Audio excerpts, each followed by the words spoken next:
What's up? My name is Marcella, and welcome to another episode of a Tree House Talk podcast. I am so excited that you're here today, okay? Because today we are talking about healing out loud. And I usually don't do this at the beginning of any episode, but for some reason, the anxiety, the ADHD, the fear has been mollywopping me for weeks, okay?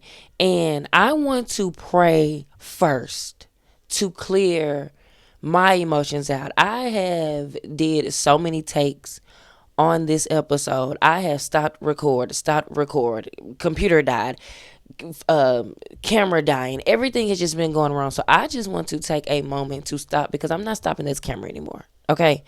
And I want us to pray and also to clear your space because I do feel that this message is going to touch somebody because it is kind of very personal. So let's just go ahead and pray. God, we first just want to say thank you. I just want to say thank you for allowing me to be able to speak to who you have sitting in front of me right now on on their couch, God.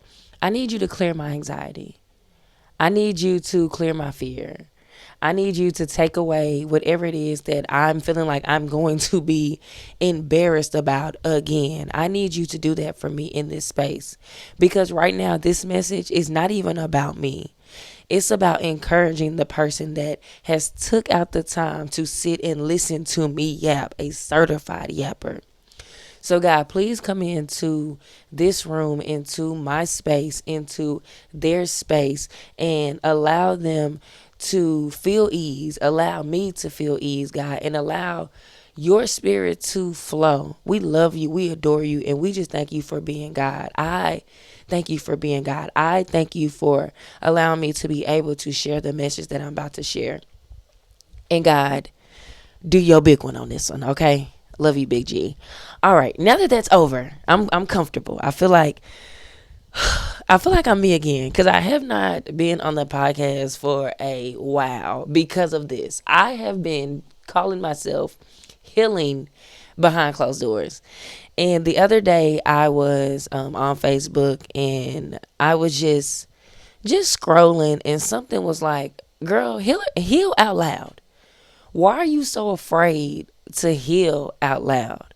I don't want to jump too much because y'all know I would go too much into the topic, but I'm gonna take my time with this one. So go ahead, grab your drink, grab your snacks, grab your journal. We're gonna take notes. We're gonna dive into this. Okay, let's start off by, if you do not know me, I am a semi coastal girl. I consider myself to be a semi coastal girl.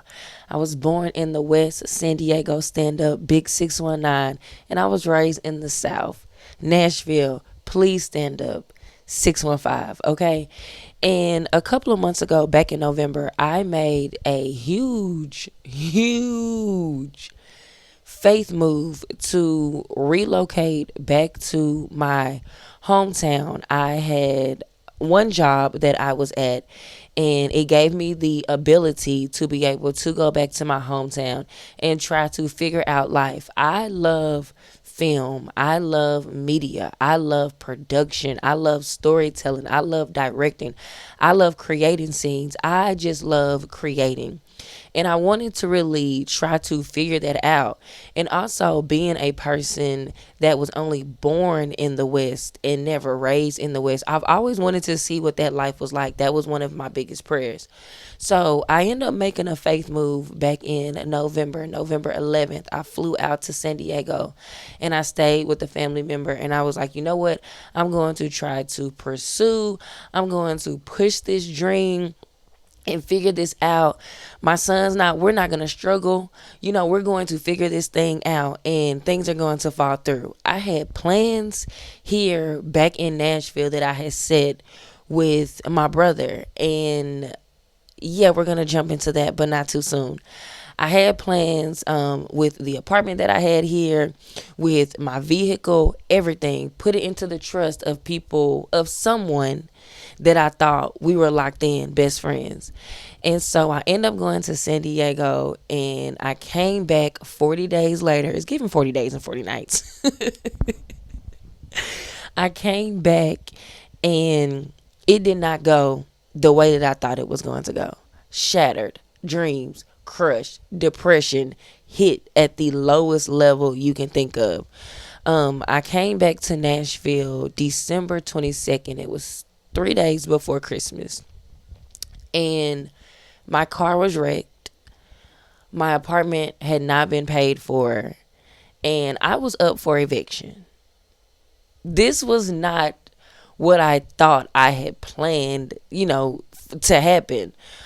Because of who I had put my trust in, the agreements that was made, all of that. I'm not going to go into too much detail with that, but just giving you guys that picture.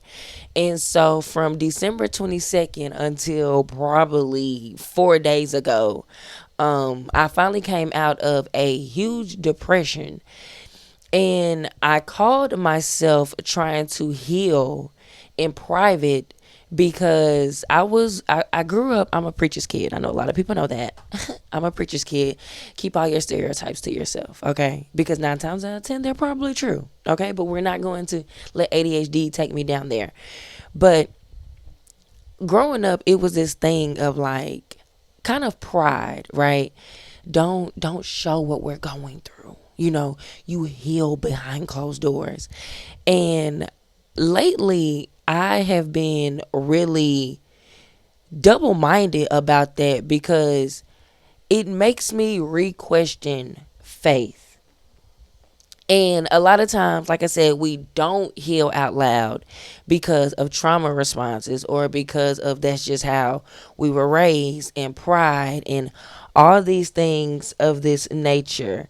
And I want to say this. And one thing that I want to say is that I noticed that the flip side of faith is not fear. A lot of times, that flip side of faith is embarrassment. And I noticed like the church, and I'm not going too hard on the church because I have people that are religious. I have so many different type of people that listen to my content. But one thing I would say is with my experience was we never really talked about the embarrassment of when you make a faith move. A lot of times we're always just showing the glorified, like, and when I took that step, I got that job. And when I took that step, I got that man. Or we always show, I don't know why I said man, but we always show the good side of the faith, but we never show the embarrassment that comes with taking a faith move. And I was sitting and I was like, yo, like that's low key false evidence, because faith is in order to have faith, you have to have evidence in order to prove your belief, which, because that is the definition of faith. I just gave you the definition of faith. But I started to realize that Marcella, you're not actually showing people true faith. You're out here giving false evidence, because now that I'm back, of course I have been doing the things, building myself back up, getting myself acquainted here in Nashville with people that I reached out before I talked about on previous podcasts. Sorry y'all, something's in my eye. What I was getting to is that how can you have faith and not show the full evidence of what faith is? In order to give true, authentic faith, you have to show both sides of the coin. And a lot of times we don't want to show the bad things. I don't want to say bad things, but the things that are embarrassing to us that comes with faith. Who wants to talk about being evicted? Who wants to talk about a relationship with your brother being damaged? Who wants to not even talk about it? Who wants to hear that? Because sometimes we think that's going to push people away from faith or push them away from believing, when some people actually need to hear you healing out loud, because it will show them that it's proof that you can recover from anything. Since I've been back, like I said, I've talked about this on another podcast. And since I've been back, I have been able to build my connections, build my faith even stronger to connecting to people with my dream. And the thing is that just because the faith moves aren't moving the way that you think they're supposed to move, doesn't mean that faith is still not making its steps. Darn, that was a word. That was a word. Because a lot of times we think that when we make that leap of faith, that it's supposed to be really simple. It's supposed to be so perfect, when that's giving false evidence. Because a lot of times when you make a huge faith move, you're really blind, because you're not moving off of what you can see. You're moving off of what God is showing you. And a lot of times, what God is showing you, it may not be for that moment right then and there. And this is not even on my paper. This is not even on my paper.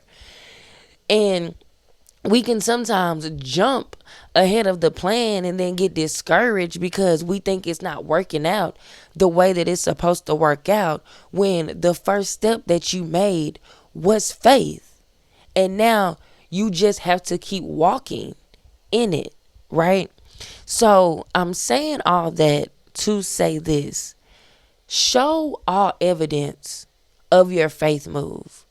It may be embarrassing, but a lot of times the things that are embarrassing are the things that will actually encourage people to have more faith. Who would have thought going to California, coming back, getting evicted, having to be here with my parents? Let's stop there. That was something that I was embarrassed about, was because I made this huge step and then I landed on my ass. I didn't think that was going to be the move. I didn't think, oh, okay, God, yep, you said all I gotta have is a little bit of faith. And that little bit of faith landed me somewhere that I didn't think I needed to be.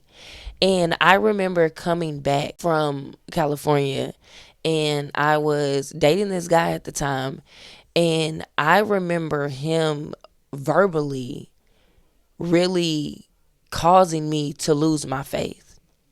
And I want to say this to someone: do not let anyone take away your delusion. When I say delusion, because to me, being delusional is faith to me. Because the God that I know, he doesn't just operate normal. Like, God does not operate, and he's not a normal God. He does things strategically, right? And so I started to find myself believing the words that was being said to me. I had this person call me homeless. I had this person tell me, I need to knock you back into reality because you're just too delusional. Who wants to hear that? And hearing those words started to make me doubt that the faith move that I made was dumb. That maybe God didn't tell me to make the step.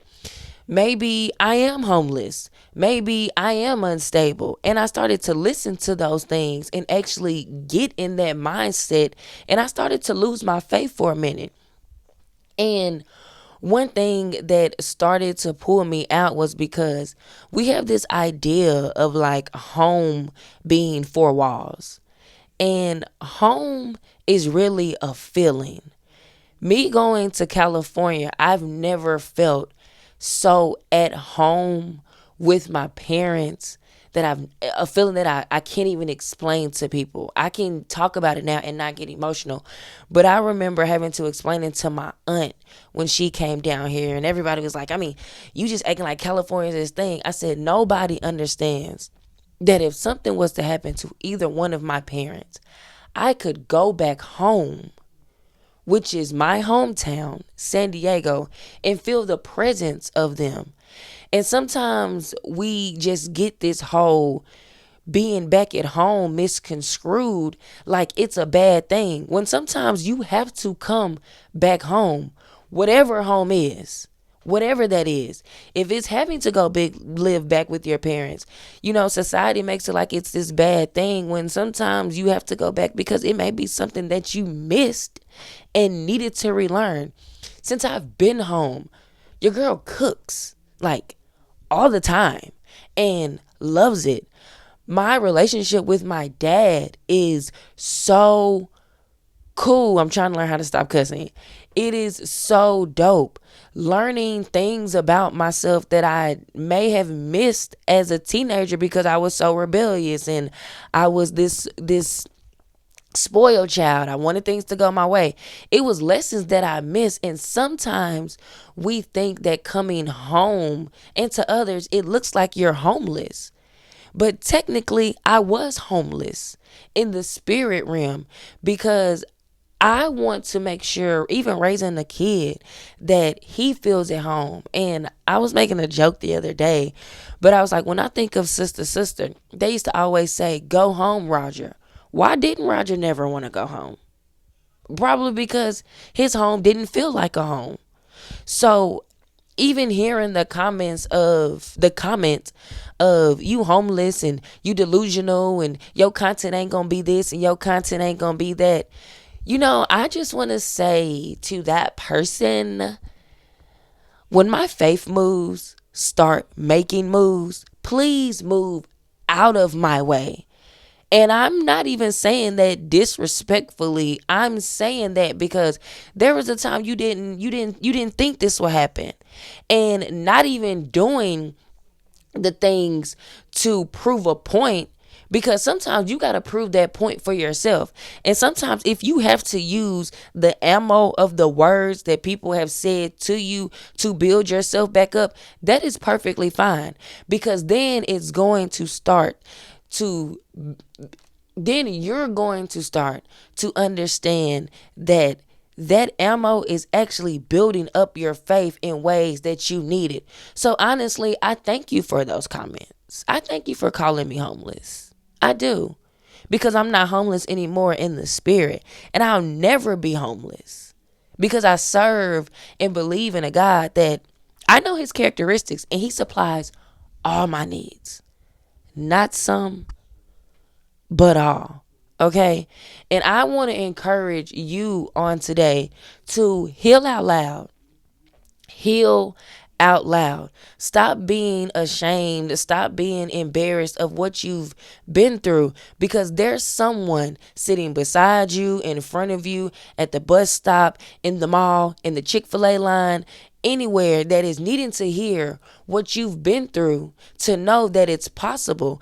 Because even thinking about faith, you need evidence. So what is the evidence of faith? Sometimes you have to be the thing that people see to believe.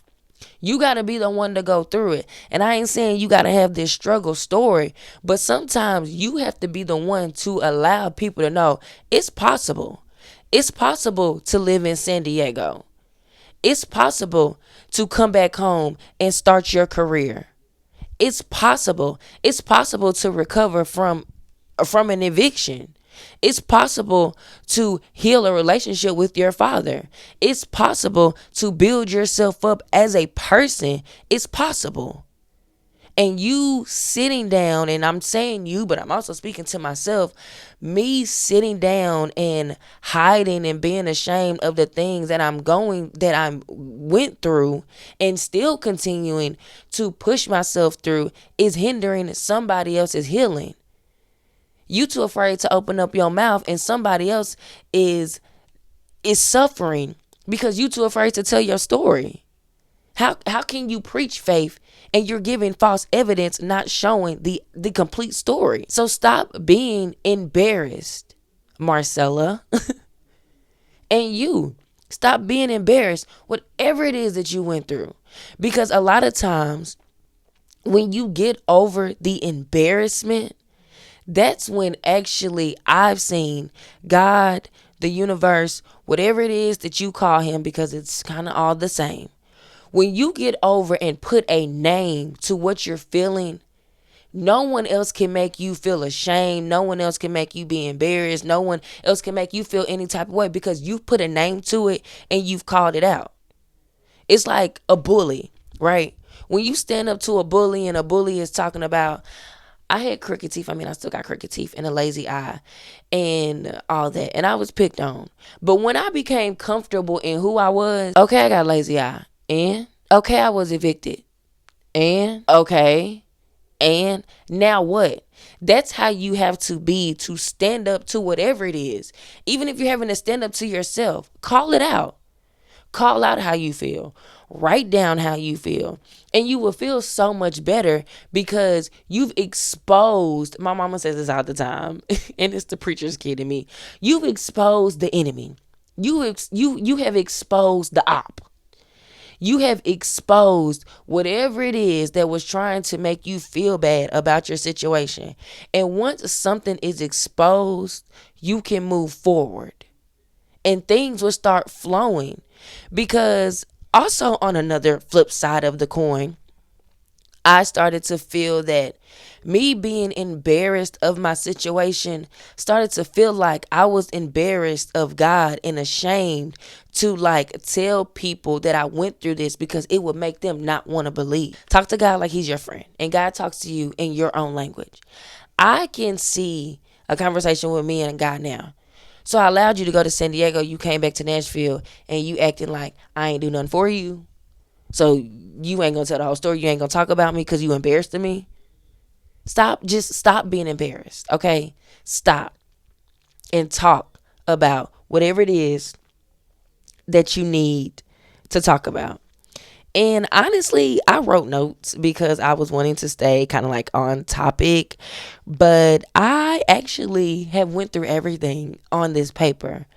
But I do want to leave you with some scriptures, and I also want to leave you with some songs because like I said, I have different type of way. There is different type of ways that God talks to me. And he talks to me through scripture. He talks to me through song. So if you got your notepad and your notebook, write this down, your phone, whatever. Here's some scriptures for you. We have Isaiah 43:19, Romans 8:31. We have Habakkuk 2:3, Proverbs 3:5 and 6, which is actually one of my favorites. And we have 2 Corinthians 5:7. All of those scriptures are giving you boldness on faith. Go read them on your own. Okay. My favorite thing is I love music. Two songs that gets me through it. We're going to start off with the first one. The first song is going to be Never Let You Down by Jordan Welch. Go listen to that. If you feel that you are in a place that God has let you down and you feel like he's not going to bring you out, go listen to that song. Because there's a line in that song that I love the most. And she talks about it is not in your character. Once you learn the characteristics of who the God is that you serve and believe, you'll never feel like faith is something that can happen. It's not in your character. It's not in his nature to let me down.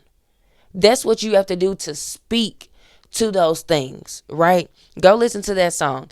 And then we're going to close out with one of my favorite artists, Big West Coast. Kendrick Lamar, Count Me Out.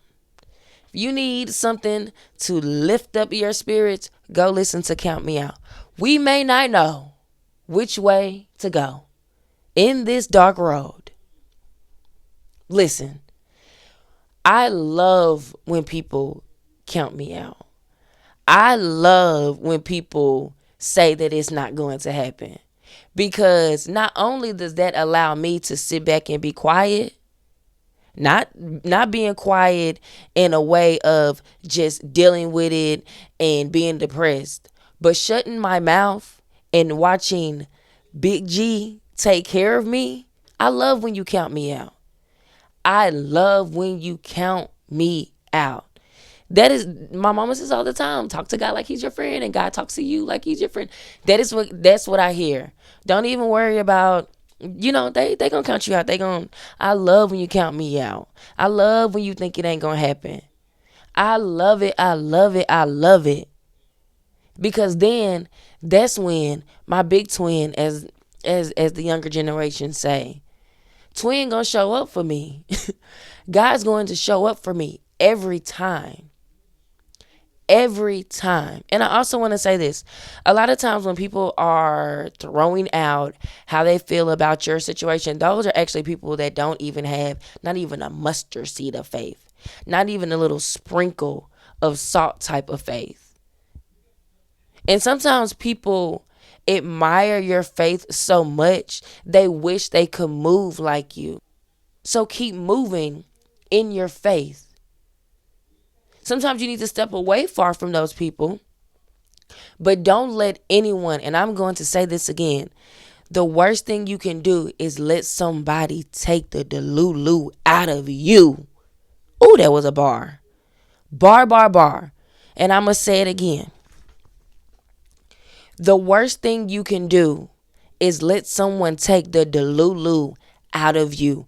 Don't ever let nobody take the faith out of you. Keep believing. Keep dreaming. Keep pushing. Keep going. It doesn't matter. Well, it does matter what doctor says is, and what the judges may say, and what it may matter. But who is your faith in? We walk by faith, not by sight. So of course you're seeing things falling, but we're walking by what we believe and who we know gonna pull us through. So heal out loud, because your healing out loud is going to save someone else's healing. I am living back at home with my parents. Me and my son share a room, and this is the corner of my room, my studio. This is my podcast area, and I'm looking at my bed across the way. But I got a roof over my head. I actually have somewhere to call home. Beyond the four walls, there is someone right now wishing they could have a conversation with their mother or their father or their son. So why are we embarrassed? Someone wants to be where you are. So outside of that embarrassment, look at being appreciative of what you have. Okay? I don't know why I need to say that. Maybe that was for me. But anyway, we are going to close because y'all know I am a certified yapper. Yep. But I love you guys. I am always praying for you guys. Always. And everything that you want is going to happen. Keep encouraging yourself. Go listen to them songs. Go read them scriptures. Go build yourself up. Go touch grass. Go outside. Go get sunlight. Go move your body. Go write things down. Stay active in your faith. Okay? Close your head. Look at me. Bow your head, close your eyes. Let's go ahead and wrap this thing up. God, we just say thank you. Okay? Thank you for coming into this space and allowing your presence to be here. Allowing us to know that it is going to be okay. What Kendrick say? It's going to be all right. No matter how it looks, no matter how it feels, it hurts right now. We don't know what tomorrow going to look like. But God, we just know it's going to be all right as long as my faith is in you and not in man. So God, whoever is on the other side of this screen, whoever is listening to my voice through Spotify, through Apple Music, through YouTube, God, I ask that you be with them on today, tomorrow, and forevermore. You give them a faith boldness that nobody can take away. God, the same way that you talk and walk with me like you are my best friend because you are Big G, God, I ask that you give them that same feeling to know that you are with them. You never left them. You've always been there with them. And we love you, God, and we adore you for just who you are. And whatever dream it is, whatever it is that the person is needing right now in this moment, God, I pull a portion of my faith and touch and agree with them that it will go forth. That whatever words was said to them, that we cancel it. It's knocked out of their brain. And if it tries to come back, God, give it fuel for them to keep pushing, for them to keep believing, for them to keep knowing the characteristics of who you are, because you are a God that will never let us down. So we love you. We adore you. And we just thank you for being who you are. And as we leave from this place, God, as we leave from this treehouse, God, please never leave from us. Watch over us. Keep us safe from all hurt, harm, and danger. And this concludes this episode of Treehouse Talk. I will see you guys in the next episode. And y'all have a good rest of the day whenever you're watching this.